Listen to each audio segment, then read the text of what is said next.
I'd like to recall some of my experiences in Macon with my family there. I had not known, of course, my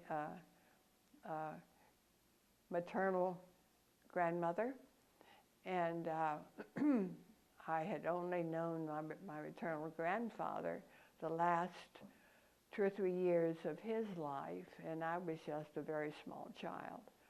So it was a treat having my dad's parents as grandparents. Especially it was fun at Christmas time. Now this was a real routine that we had to go through. The folks in Macon, my aunt and uncles, were very big on Santa Claus. And so children had to believe in Santa Claus, because if they didn't, then it would mess up what they were going to do the next morning. So on Christmas Eve, all 4 of us would sleep in the same bed. I use the word sleep with some trepidation, but my grandmother would read us.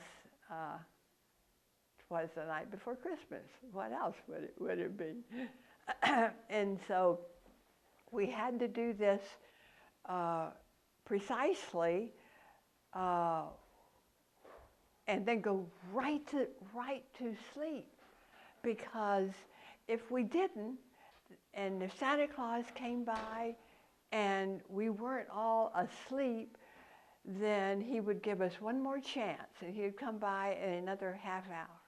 And then if we weren't asleep, he would just leave pieces of coal, you know. Well, my uncles thought this was just great, because by then, I mean, none of them had children. My mother used to cringe at this, because here were her 4 children being threatened to go to sleep. How could that be?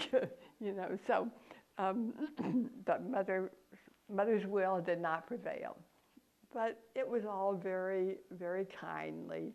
Beautiful Christmas tree, very large, and a fire in the fireplace. And so it was very atmospheric too.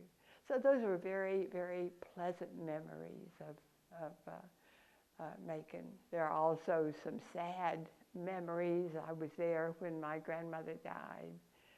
My grandfather died on his 72nd birthday of his 3rd heart attack. He had retired exactly 2 years earlier from being a railroad engineer. And then my grandmother died, and that would have been in 1939 that he died. And then grandmother lived for another 4 years. But I was there when she died of complications of diabetes.